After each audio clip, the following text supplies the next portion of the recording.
नमस्कार दोस्तों। तो आज हम जिस विषय पर बात करने वाले हैं ना, वो लिटरली सब कुछ के बारे में है। जी हाँ, बिल्कुल। शून्य से लेकर आज तक के सफर की पूरी कहानी। आज हम डेविड क्रिश्चियन की मशहूर किताब origin story a big history of everything की स्रोत सामग्री पर चर्चा करेंगे। और यकीन मानिए, ये सिर्फ कोई आम किताब का सारांश नहीं है। ये पूरे 13.8 अरब साल के हमारे ब्रह्मांडीय इतिहास को एक साथ पिरोने का एक शानदार माइंड ब्लोइंग प्रयास है। तो चलिए, बिना देर किए इस रोमांचक सफर पर चलते हैं। वैसे आगे बढ़ने से पहले बता दूं, ये बेहतरीन जानकारी हमने ज्ञान की यात्रा नामक ब्लॉग से ली है। ये ब्लॉग लिटरली आपको पढ़ने, सीखने और खुद को बेहतर बनाने की एक नई दुनिया में ले जाता है। इसका मेन फोकस ही यही है कि मुश्किल जीवन दर्शन और ज्ञान को एकदम आसान भाषा में आप तक पहुंचाया जाए, ताकि आप उसे अपनी जिंदगी में उतार सकें।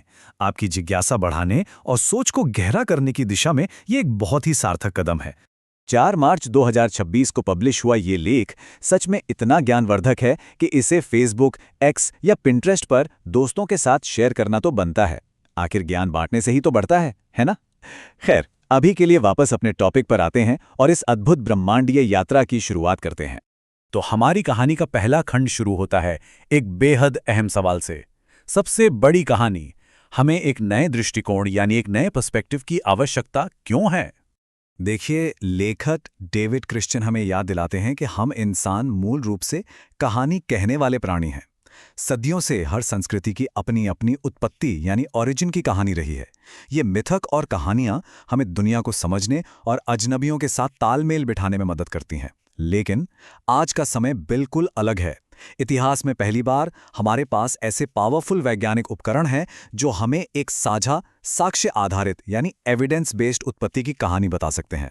अब हमें सिर्फ मिथकों पर निर्भर नहीं रहना है, क्योंकि हमारे पास ठोस प्रमाण हैं। और पता है, क्रिश्चियन इसी वैज्ञानिक दृष्टिकोण को बिग हिस्ट्री कहते हैं। ये किसी एक राजा या साम्राज्य का इतिहास नहीं है, ये पूरे 13.8 अरब वर्षों का इतिहास है। इसमें भौतिकी, जीव विज्ञान और मानव विज्ञान सब कुछ एक साथ जुड़ा हुआ है। यहाँ जो बात सबसे ज्यादा दिलचस्प है ना, वो है गोल्डीलॉक्स परिस्थितियां। मतलब जब भी सही सामग्री, सही क्रम और एकदम सही परिस्थितियां मिलती हैं, तो हमारा ब्रह्मांड एक छलांग लगाता है और एक नई जटिलता या कॉम्प्लेक्सिटी का जन्म होता है। तो सबसे बड़ा टेक अवे ये है कि हम इस विशाल ब्रह्मांड का केंद्र नहीं हैं, बल्कि एक बहुत बहुत बड़ी कहानी का एक छोटा सा हिस्सा है। चलिए आगे बढ़ते हैं। हमारा दूसरा खंड है ब्रह्मांड शून्य से सब कुछ तक का सफर। सच कहूं तो प्रारंभिक ब्रह्मांड की ये टाइमलाइन बेहद रोमांचक है। हमारी कहानी शुरू होती है 13.8 अरब साल पहले हुए उस मशहूर बिग बैंग से। और एक बात क्लियर कर दूं, शुरुआत में अंतरिक्ष में कोई विस्फोट नहीं हुआ था, बल्कि खुद अंतरिक्ष का ही विस्तार हुआ था। जरा सोचिए, मात्र 10 की घात -35 सेकंड में ये प्रकाश की गति से भी तेज फैला। फिर 3 मिनट के भीतर हाइड्रोजन और हीलियम बन गए। 3,80,000 साल में परमाणु बने और लगभग 20 करोड़ साल बाद पहले तारों ने जन्म लिया। ये सब कोई रैंडम अव्यवस्था नहीं थी, ये भौतिकी के नियमों द्वारा बहुत ही सटीकता से स्ट्रक्चर्ड था, और इन्हीं नियमों ने आगे चलकर हर तरह की जटिलता को जन्म दिया। बिग बैंग के बाद हमारी कहानी में नए हीरो आते हैं। ये है हमारा तीसरा खंड, तारे और तत्व, यानी हमारा ब्रह्मांडीय रसायनिक ज्ञान। आप जानते हैं, तारे असल में जटिलता के बहुत बड़े इंजन होते हैं। समझ लीजिए, ये ब्रह्मांड के निर्माण की भट्टी हैं। तारों के अंदर भयंकर दबाव और गर्मी होती है, जिससे हाइड्रोजन के फ्यूजन से हीलियम बनता है, फिर उसी से कार्बन, ऑक्सीजन और नाइट्रोजन बनते हैं। और जब कोई बहुत विशाल तारा मरता है ना, तो उसमें एक सुपरनोवा विस्फोट होता है, जिससे लोहा और दूसरे भारी तत्व पूरे ब्रह्मांड में फैल जाते हैं।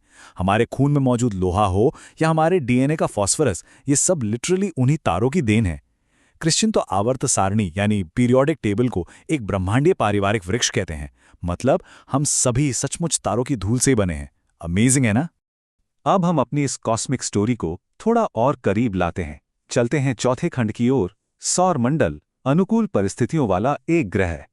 तो हुआ यूं कि लगभग 4.5 अरब वर्ष पूर्व गैस और धूल के एक बहुत बड़े बादल से हमारा सूर्य बना और फिर हमारी पृथ्वी का निर्माण हुआ। लेकिन सवाल ये है कि पृथ्वी इतनी खास क्यों है? इसके पीछे 5 बहुत ही सॉलिड कारण हैं। पृथ्वी को मिली असाधारण गोल्डीलॉक्स परिस्थितियां, जैसे सूर्य से एकदम सही दूरी, एक विशाल चंद्रमा जो हमारी ऋतुओं को स्थिर रखता है, एक चुंबकीय क्षेत्र जो हमें खतरनाक सोलर रेडिएशन से बचाता है, प्लेट टेक्टोनिक्स जो जलवायु को कंट्रोल करता है, और सबसे जरूरी लिक्विड वाटर यानी तरल जल जो जीवन का आधार है। इन सब ने मिलकर हमारी पृथ्वी को सिर्फ एक बंजर चट्टान नहीं बल्कि एक बेहद गतिशील और जीवंत प्रणाली बना दिया। और इसी गतिशील प्रणाली ने जन्म दिया सबसे बड़ी जटिलता को, हमारा 5वां खंड, जीवन महान नवप्रवर्तक। लगभग 3.8 अरब साल पहले जीवन की शुरुआत हुई। अब क्रिश्चियन जीवन को उसके रूप से नहीं बल्कि उसके कार्यों से डिफाइन करते हैं, जैसे ऊर्जा का उपयोग करना, एक व्यवस्था बनाए रखना और खुद को रेप्लिकेट करना यानी दोहराना। सोचिए, सरल एक कोशिकीय जीवों से बात शुरू हुई, फिर प्रकाश संश्लेषण की शुरुआत हुई, वायुमंडल में ऑक्सीजन बढ़ा, बहुकोशिकीय जीव सामने आए और फाइनली मस्तिष्क और तंत्र का विकास हुआ। जीवन ने सिर्फ खुद को ही नहीं बदला बल्कि पूरी पृथ्वी को आकार दिया है। जीवन और पृथ्वी दोनों एक दूसरे के साथ इंटरैक्ट करते हुए साथ साथ इवॉल्व हुए हैं। जीवन के इसी अद्भुत विकास क्रम में लगभग 3 लाख साल पहले एंट्री होती है हमारी यानी होमो सेपियंस की।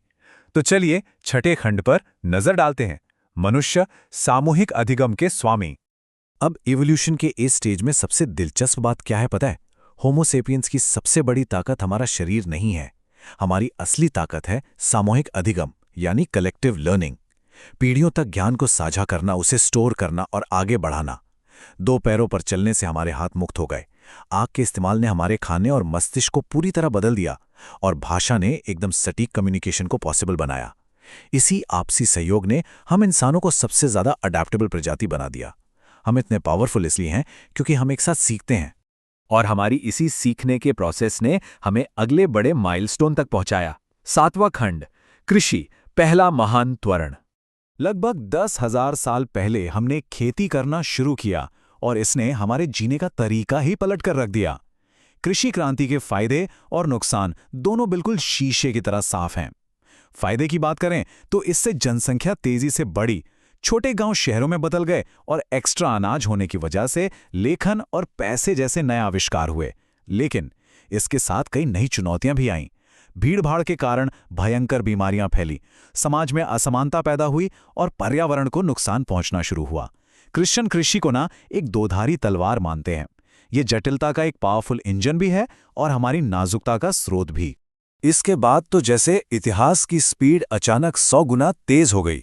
हम 8वें खंड पर पहुंचते हैं, आधुनिक क्रांति, ऊर्जा, ज्ञान और त्वरण। 1500 ईस्वी के आसपास और फिर इंडस्ट्रियल रेवोल्यूशन के साथ चीजें बहुत ही ड्रामेटिक तरीके से बदलने लगी। इस आधुनिक क्रांति के मेनली 2 बड़े कारण रहे हैं। पहला, जीवाश्म ईंधन यानी फॉसिल फ्यूल से मिली अपार ऊर्जा, और दूसरा, आधुनिक विज्ञान से मिला गजब का इनोवेशन। इसका रिजल्ट क्या हुआ?